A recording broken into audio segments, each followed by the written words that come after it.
got to say that the journey that we've been on has been long, it's been perilous, it's been incredibly ingratiating, where people have been so kind and compassionate and meeting the needs of our displaced citizens. But now we have a place called home. And when people come home, I am so excited to be able to give them the warmest welcome possible. And when we think about all of that wonderful support that we've received when we're out of the community, what I have to ask our citizens now is that when you come home and you know it's going to be different, and some of us have fared better than others, I know that we were a strong, good-hearted community before, and I know that because we've received so much, what I hope is that when we all come home, we help and support each other through this next phase of our journey. All I can say is welcome back, family and friends and citizens of Fort McMurray. I'm so proud to have our home open again so we can get back to the business of life and enjoy ourselves. I would just say this, please act safely, act maturely, make sure that we do things right, and help your neighbors, help your friends, because we're all going to need to be in this together, because we are in this together. So if I can do anything to assist you, send me a message on Facebook or Twitter, or just give me a call. I'm here for you. That's what I do for a living, and I'm more than happy and proud to do it for you. So please let us know whatever we can do for you, and just take your time, enjoy yourself, and be safe.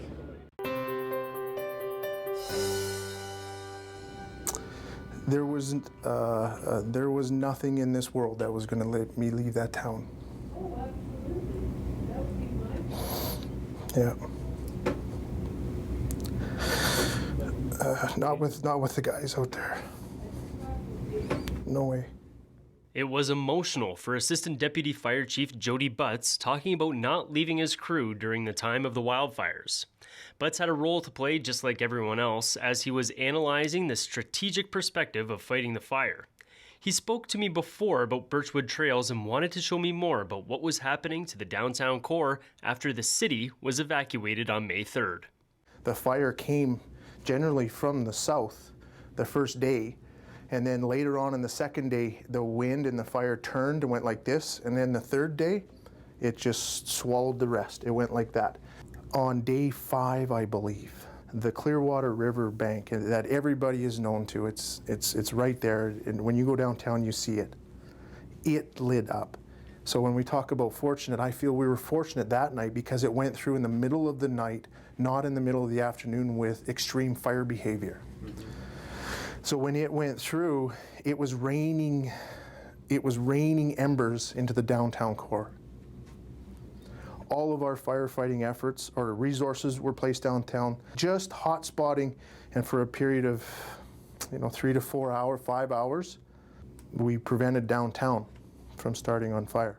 This was yet another battle that was won by the fire department during this crisis. Essential services like the hospital were saved.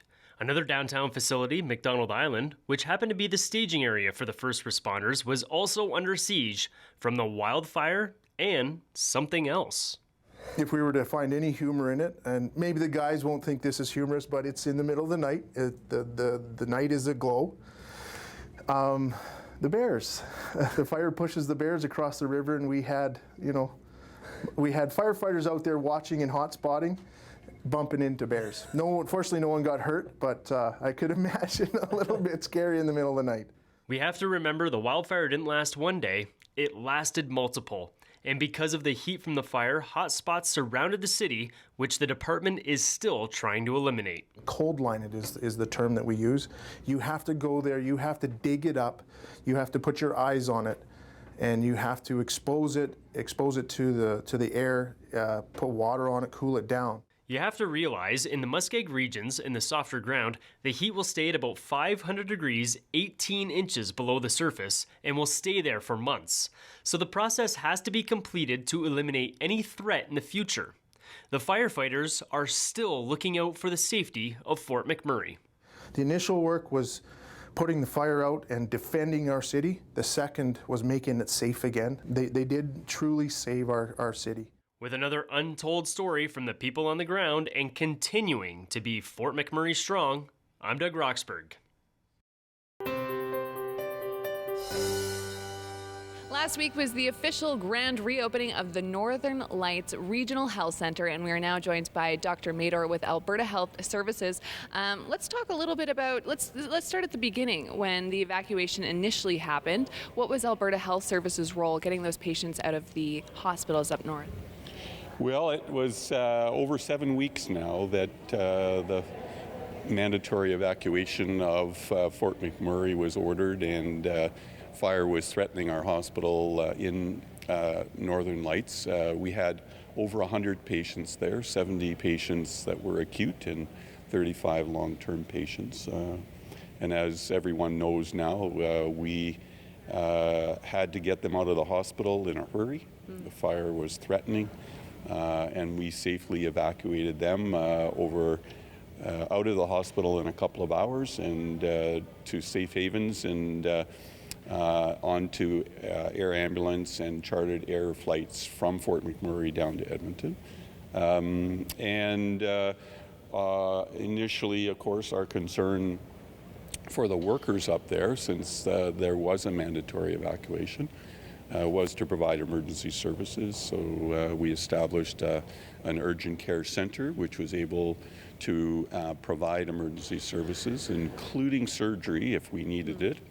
Along with... Were there surgeries performed during that time? Fortunately not. Oh, good. Right? And so with the emergency services, of course, we had to have enhanced EMS services and air ambulance service from Fort McMurray to Edmonton, which we utilized regularly because there was no place for ill or injured folks who needed care to get that at the time, other than true emergency service. So with the tent hospital that we set up at the Wellness Center in downtown Fort McMurray and enhanced air ambulance and enhanced EMS, we were able to provide service to everyone that was still working up there until we were able to partially open the hospital with the emergency room first at the beginning of the month, and then a couple of weeks ago with some surgery, obstetrical,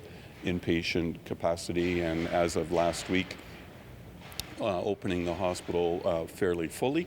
And as of Wednesday, we started to see the return of some of our long-term care clients. Would you say that the hospital is almost back in full working order at this point, or what's still lacking that you're working on getting implemented? The hospital itself is back to full capacity and full functionality. There are some very specialized services where there will be some delays. For instance, cancer therapy, renal dialysis, but those should be running fairly shortly. Anything else you'd like the public to know about Alberta Health Services' role for Fort McMurray in the next couple of weeks? Well, I think the fact that it's been quite a team effort. We've worked with the government of Alberta. We've worked with the regional municipality to try to maintain a level of service throughout the last couple of months that would be able to serve the needs. And we've had a lot of assistance in terms of doing that, and a lot of assistance and support in terms of getting the hospital back into good operations. Thank you so much for your time. Dr. Mador with Alberta Health Services.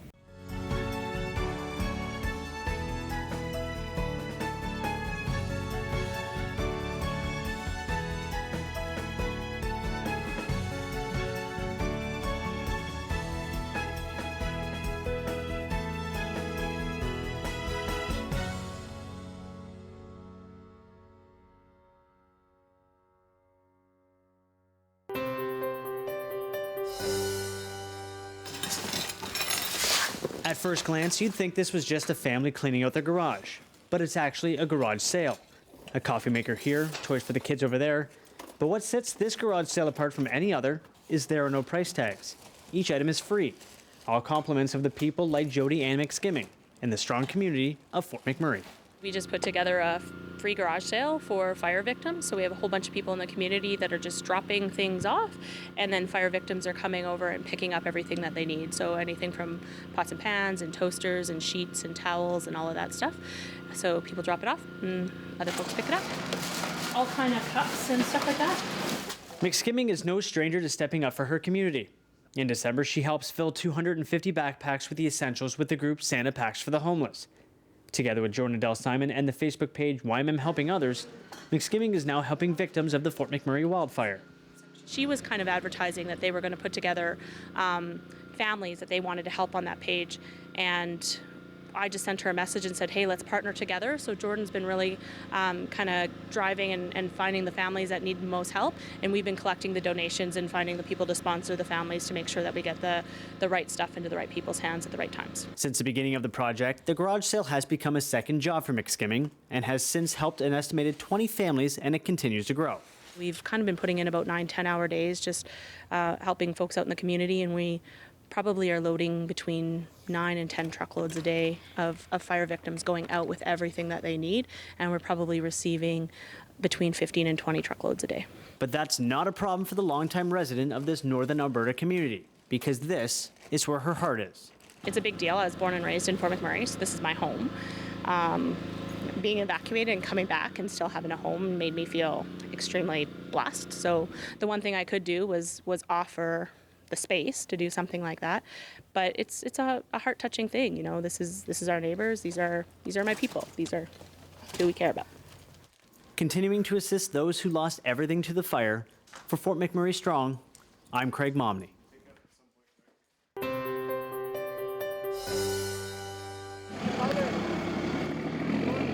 14-year-old Caitlin Lapine wanted to prove that age is just a number. As an avid animal lover and equestrian, Lapine wanted to take part in the pet rescue efforts, but was told she was too young.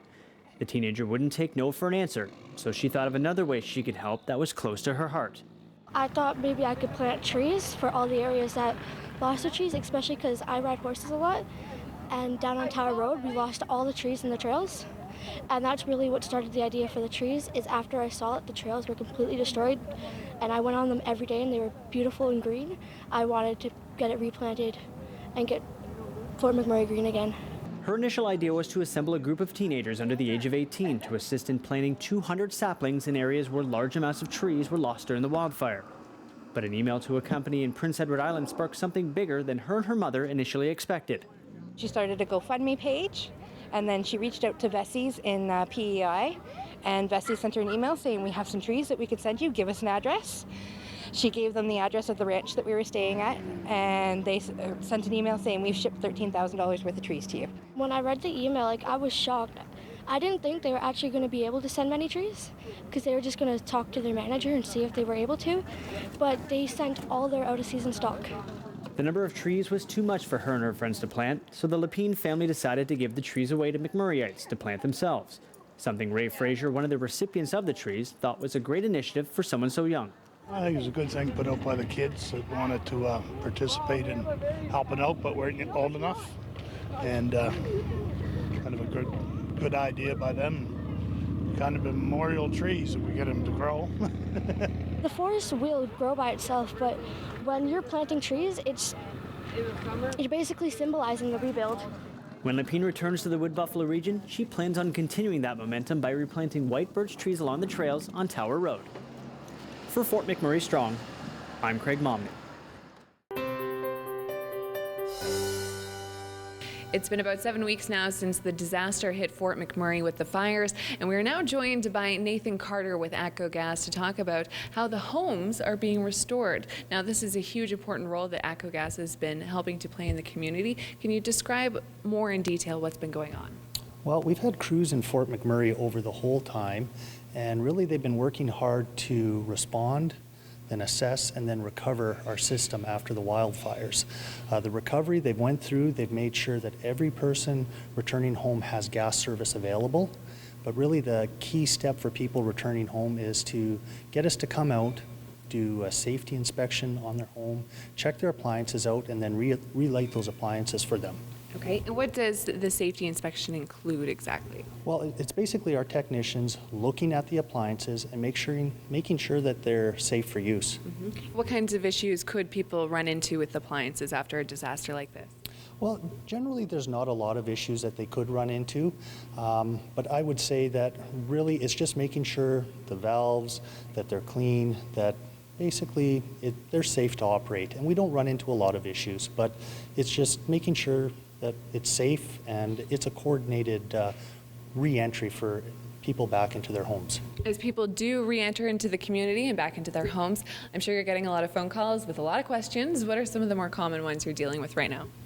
Well, I think the most common question is just how do we get our service relit?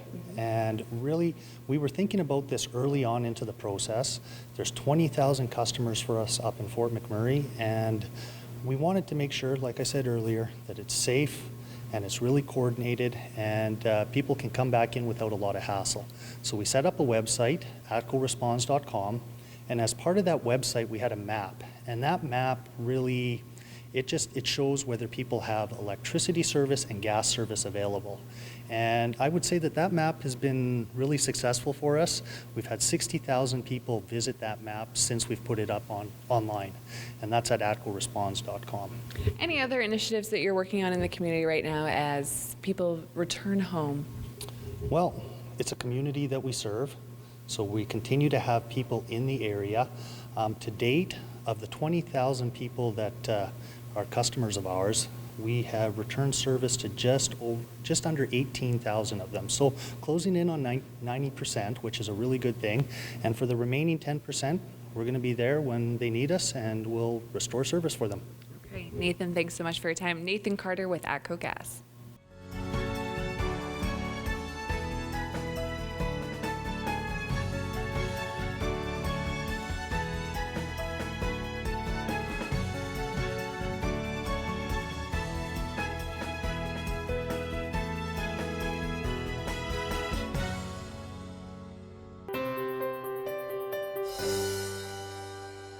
I just got one person, so small, one woman. Okay. It's a pretty amazing feeling that we've been waiting for, working for about 2 weeks now, and it's going pretty well. The Wood Buffalo Food Bank reopened its doors on June 11th for the first time since the evacuation, but not without anticipating a high number of clients expecting to utilize its services. We're preparing for 1,000 families this month, where we've been kind of averaging around 500 families a month prior to this. We're hoping that doesn't happen. We're hoping that people are in a good enough position to be able to take care of themselves, but we're also we're preparing for that, and we're telling people, you know, like, put your pride aside. You've suffered enough. Don't make food another hardship for your family and yourself. Higher than normal client usage isn't rare for the executive director. Johnson saw a large increase in families utilizing the food bank services in 2014-2015 due to the economic downturn and the drop in the price of oil. We had experienced a 72% increase in 2015 over 2014. January, February, and March, we were between kind of a 40 and 50% increase each month over the same month last year. It was already really tough to do what we were doing. We had extended our hours because clients were waiting 2 weeks for an appointment. So we'd increased our staff team and extended to 12 hours a day, 5 days a week. And so it was already a really tough situation. To make a tough situation worse, upon arrival to the food bank on May 28th, Johnson and her staff had to throw away any food item that wasn't in a can. The team discarded over 53,000 items of food. But luckily for the social service, they've had a little help from down south to prepare for the influx of clients. Food banks throughout the province have been raising food for us through the whole month of May and continue to do so. And so we actually have a warehouse of food in Leduc, a 30,000 square foot warehouse that we have access to. We also have a lot of corporate food partners who are sitting on stock for us. The Calgary Food Bank is sitting on stock for us, and the Edmonton Food Bank is sitting on stock. That will be shipped up the highway as we need it. 3 tractor trailers of food have already made the trip up Highway 63 to the Wood Buffalo Food Bank. And in regards to the expected rise in usage, the food bank will reassess the situation in August. For Fort McMurray Strong, I'm Craig Momney.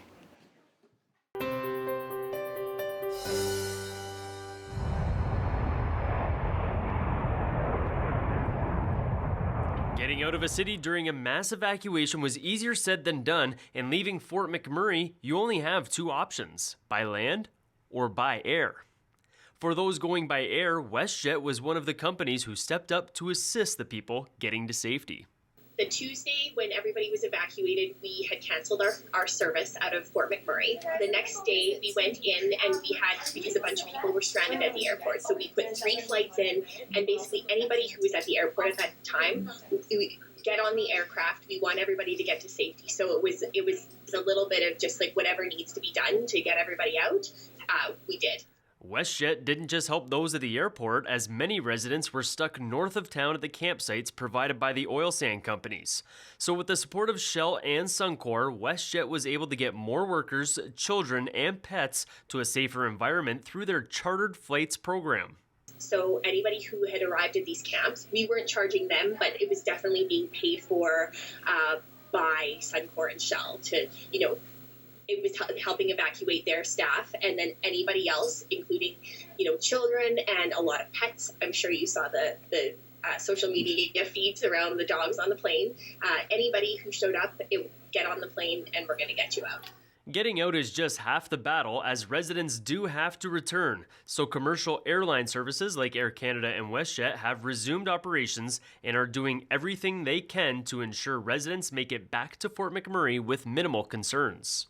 We're making adjustments in different markets right across the country, adding more seats into Alberta, so those people that went back to Atlantic Canada, for example, we're now getting them back into Alberta to pick up their cars. We do have a 25% promo code for flights up until July 31st. We have waived all baggage fees for people who are returning to the area and to Fort McMurray. We've also waived the pet kennel fees. We've worked with Transport Canada to ensure that anybody who did leave the area that doesn't have ID, that they will be able to fly. We just recommend that they get to the airport with extra time to make sure that they can have a full screening before they get on the flight. So getting back will be made easier by the airlines as core infrastructure continues to be improved upon each and every day in Fort McMurray.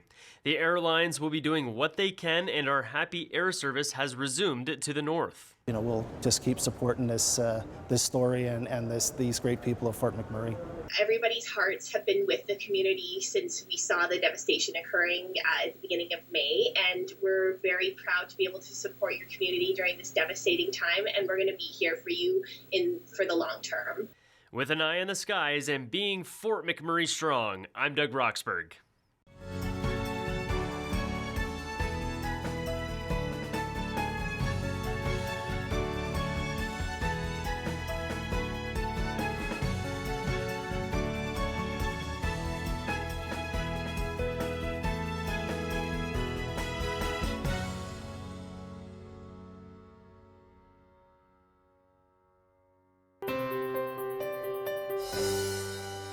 We're never going to forget. It's going to be something we're never going to ever forget. But in the same token, it's going to drive us to put things back together that much quicker. Chris Hampton is one of many Shaw employees helping to get services back online in the affected areas after the wildfire. And he was eager to get back to work. It was my chance to give back to it. Not as in a Shaw thing. I mean, that was part of it, but as my whole life, 16 years I've been here, and this has given me the most I've ever had throughout my life. So it was the one time I could give back to this community. Hampton is part of a small team of 32 in Fort McMurray. They all safely evacuated the town on May 3rd, but not without loss. The homes of 4 employees, including Hampton's, burned down during the blaze. Hampton may have lost everything, but his spirit is still intact. I'm not the type of guy that's going to sit around and say that's not my job or leave it to somebody else. It's like, hey, we're here, let's do this, let's do what we can. And like I said, it's my chance to pay Fort McMurray back for all the things that it's done for me. A lot of those people who lost their houses were the first to raise their hand and say, I want to get back, I want to help rebuild. We need to be there for our customers. And I think it was important for everybody to get back and help out as much as they could. Known for their assistance in recent disasters like the floods in southern Alberta, Hampton says Shaw has been a big part in supporting those affected in Fort McMurray, and feels the company he works for looks at his customers more like a community than just a name on an invoice. Shaw really sees our community as a family, not as individuals and people that just give us money for a product, right? I think we're a little bit more invested into our community than that, and that's what I love about this place. A sentiment shared by fellow Shaw employee Colleen O'Hara. We know what Fort McMurray is. Fort McMurray is not just the oil sands. Fort McMurray is a community. It's a home. Whether we have a home or not, welcome home, and Fort Mac is back. is so much more than just work. You know, it's community, it's pride, it's our homes. This is home, and this is where we belong, and this is where we will rebuild. Sometimes people ought to think this is a transient town. You know, people come here for the work, but it's not like that. It's more than that. It's a family. It's a community, like an actual community. Like a lot of people come from other places and say they have a community, but when we overall look at things, I think that a lot of people would understand this is probably a better sense of a community than anything else. Continuing to support those returning to the region, for Fort McMurray Strong, I'm Craig Momney.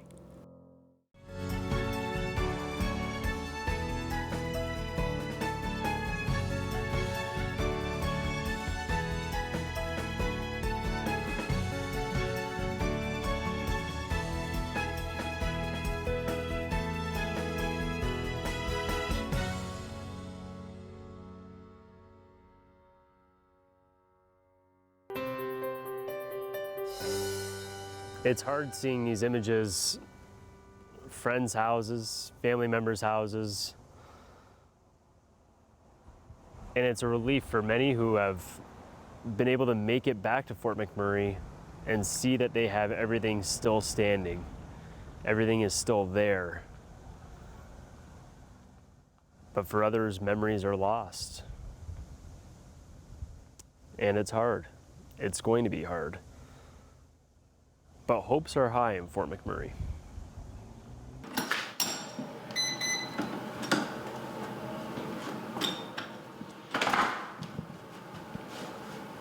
What's it like coming back to your house for the first time?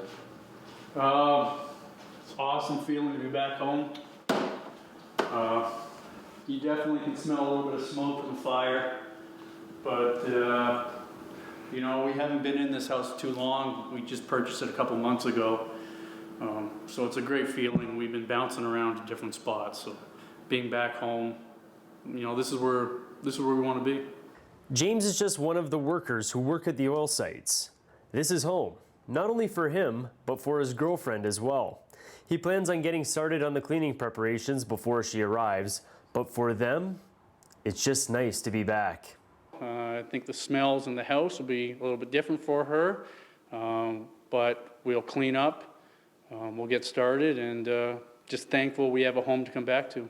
On the other side of town, country music star Chantel Davidson arrived to her home for the first time.